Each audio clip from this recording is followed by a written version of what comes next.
case for the proposition.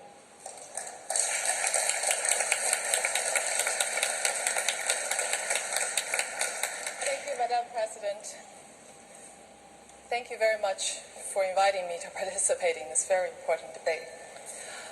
I'm speaking today for the motion that this House will support a Cold War with China, but communist China, not China itself. I am not anti-China. I love my people, and I love China. When I left China when I was 13 years old to Canada, I continued my exploration in the culture's great literature, philosophy. And I know that by heart, that China's philosophical and cultural tradition does not necessarily set it against Western values. In fact, it is entirely possible for a strong and prosperous China to coexist with the West. Look at Taiwan, or look to history. For centuries, China embraced the Confucian outlook and was mostly an inward-oriented empire. If anything, in the 19th centuries, it was the West, the colonial powers, along with Japan and Russia, that posed a major threat to China, not the other way around. But today's China is different. We're now dealing with a one-party authoritarian, mercantilist state that is openly hostile to Western value and the international system. In considering China's threat, communist China's threat, there are many angles we could explore.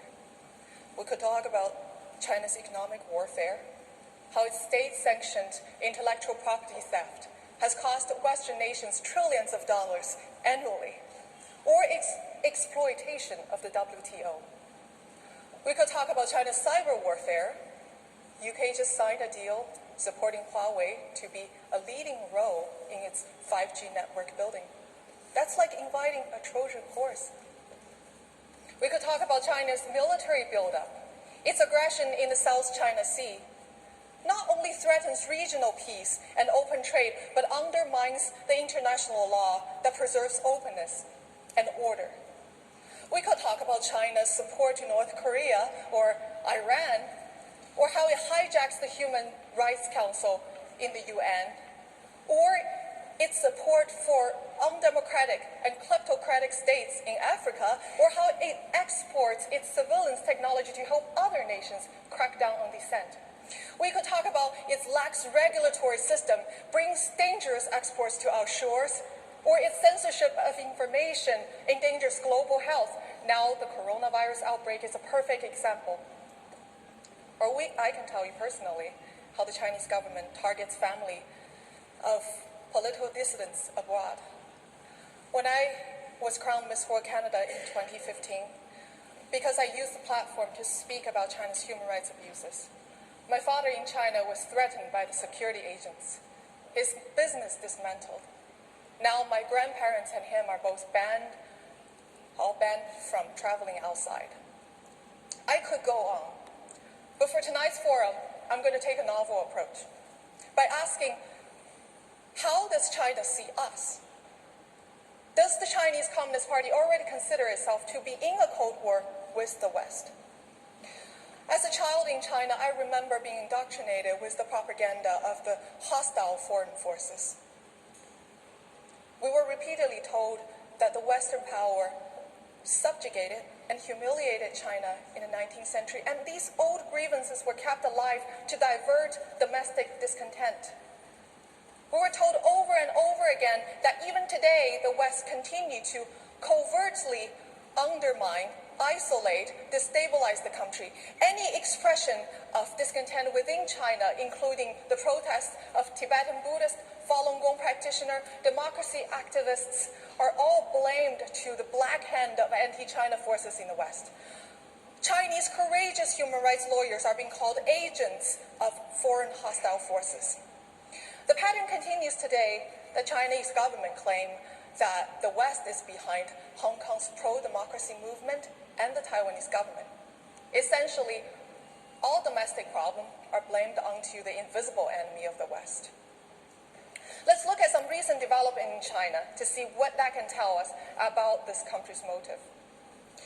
In 2017, China banned foreign NGOs from operating within the country unless they submit to government control. Even environmental groups and women's health groups have to have their annual report and their annual plans being approved by the police.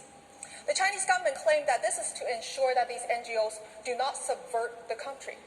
Now, why would the Chinese government worry that these foreign NGOs would do anything harmful to China? Perhaps because the Chinese control groups are doing exactly this in our countries. Beijing backed numerous front organizations, civil societies in Western society.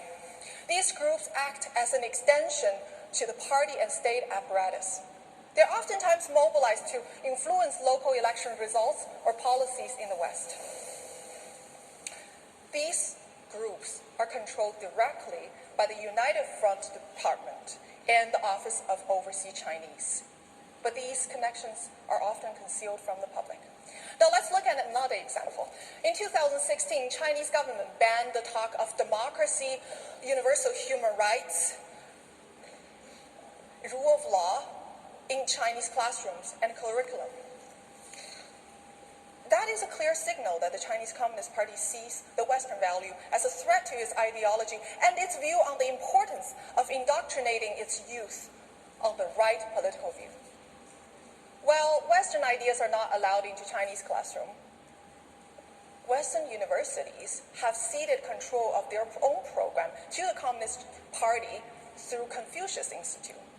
The Confucius Institute presents itself as a non-profit language program, but is actually directly controlled by the Communist Party, including its propaganda ministry.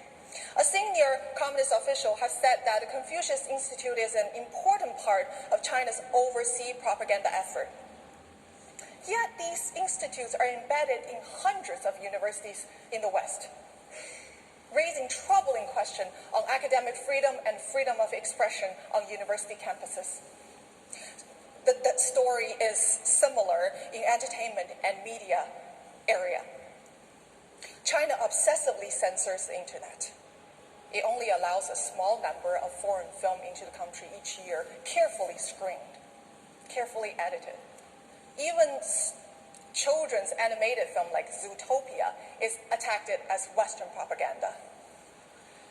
Now, the situation in the West is vastly different. New York Times, Washington Post, Wall Street Journal, Telegraph, these papers all run paid news supplements from China Daily, a communist mouthpiece. Companies with deep ties with the Chinese Communist Party are now buying or entering joint ventures with major Hollywood studios, creating strong financial incentive for self-censorship. Chinese companies already own some of the biggest movie theater chains in the West. Now they get to control what the Western audience get to see or not to see. What is getting to produced, what not.